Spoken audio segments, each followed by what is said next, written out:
What's up guys, welcome back to another brilliant video, and today, for the first time, I'm going to be playing Ttrockstars for you guys. For the first time I'm going to be starting doing Civ. On this I've got hiccups right now, you barely can hear me, so,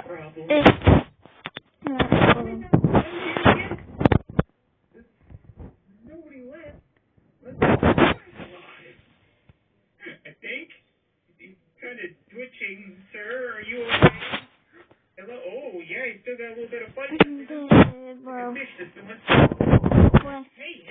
no, don't be at that. You stop that. What do I do with them? What do you guys think? Like, thumbs up, thumbs down? Can I get a vote from the crowd? Leave a like, leave a oh, Jesus Christ, man. I need some interaction, okay? I'm just going to assume that there's silence means Spike. They probably want Spike.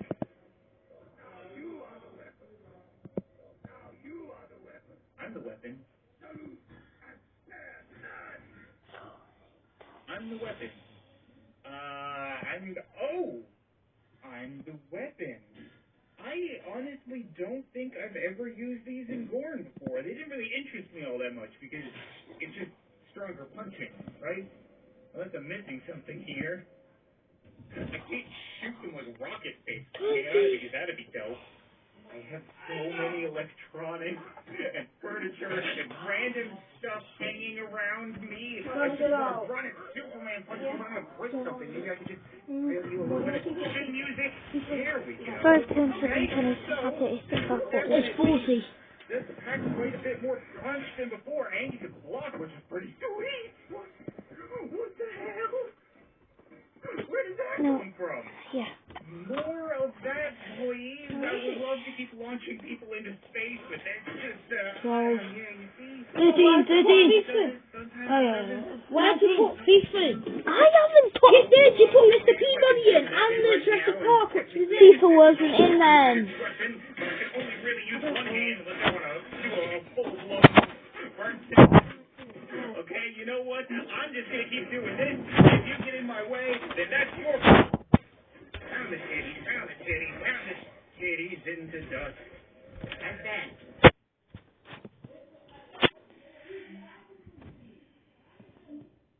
Oh no, I accidentally put 80.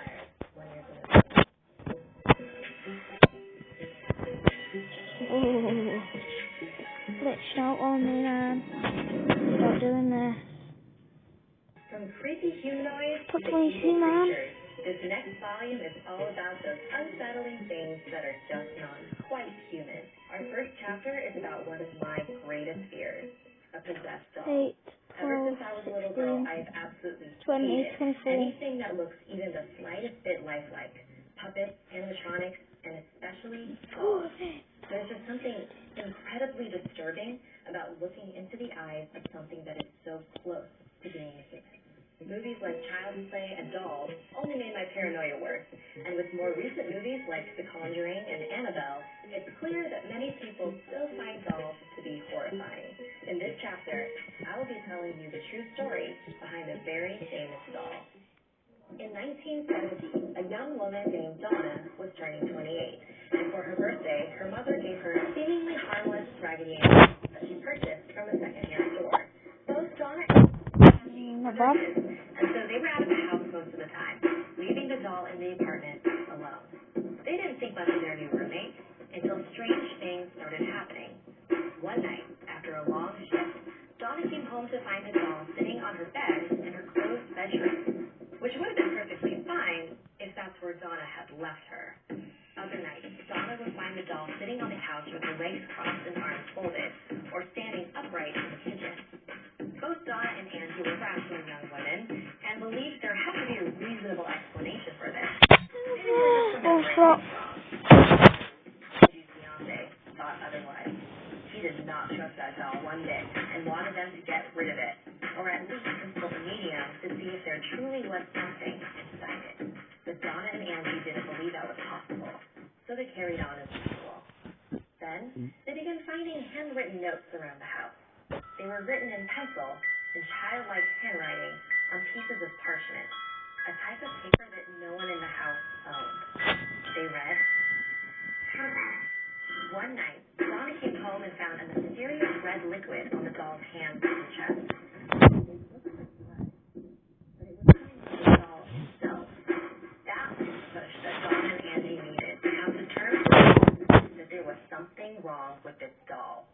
They brought in a medium and performed a seance.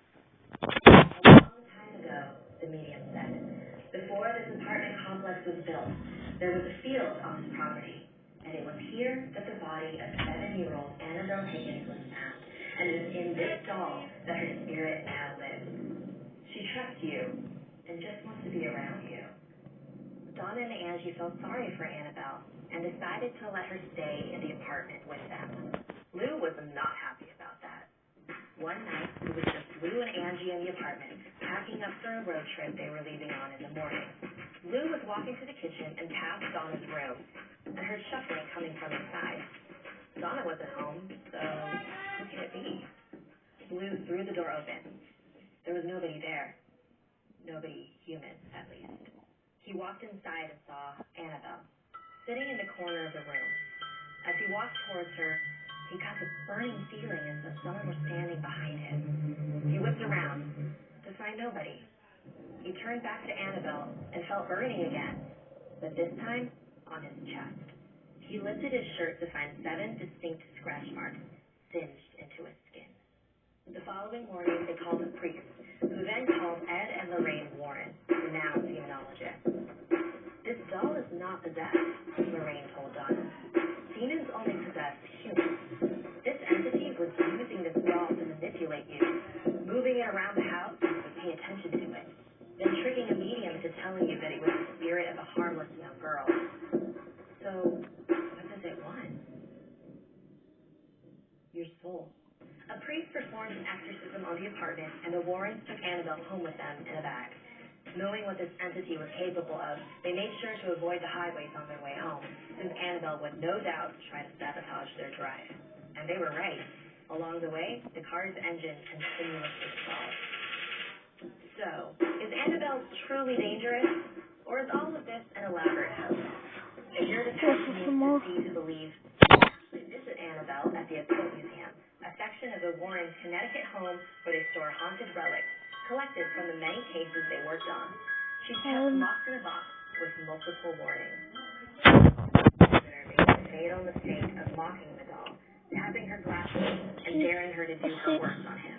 When he left her home, he got into a terrible motorcycle accident and died 3 hours. Whether or not the Warrens created that story as a cautionary tale, would you really want to test it? Good situation. You want me to investigate what?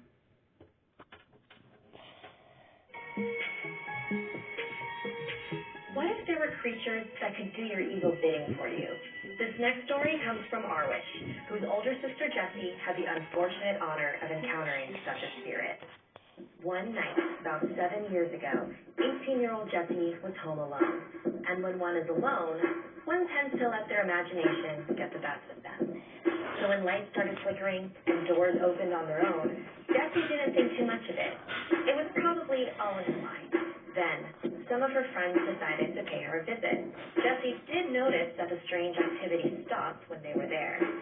They stayed until about 10 p.m., and after they left, Jessie decided to watch some TV. The walls of her apartment were paper thin, and she could hear every word that her fighting neighbors were exchanging. Frustrated, she decided to get some fresh air out on the balcony. But right as she was about to place her hand on the doorknob, she heard a knock coming from the other side of the door. Riding that officer, she opened the door and was immediately hit with a strong gust of wind.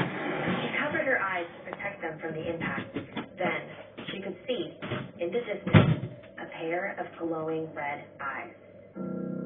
At that moment, all the lights in the house shut off. Jessie turned back inside the house, closed and locked the balcony doors, and stumbled her way in the darkness to her bedroom. She could hear children's laughter echoing throughout the hall. She locked the doors and took cover underneath her blanket. Once she had calmed down a bit, she slowly pulled the blanket from her face. And that's when she saw it. It looked like a small boy with glowing red eyes. Its mouth curled into a mischievous grin when it saw that Jessie was looking at it. She quickly pulled the covers back over her head and heard an extremely high-pitched scream, and Jessie's ears felt pain like she'd never felt before. When Jessie woke up the next morning, there was blood all over her covers, all coming from her ears. Terrified of the previous night's events, she visited her grandmother and told her everything that happened. Luckily, her grandmother knew exactly what was going on. What you saw last night was a Bach room, her grandmother said, as she continued to explain the history of these spirits. During the West Indies sugar trade in the mid-17th century, there were mass sugarcane plantations in Suriname, a Dutch colony in South America, where Jessie's grandmother grew up. Let's save that for another video, guys. Hope you enjoyed it. Thanks for following me on this video.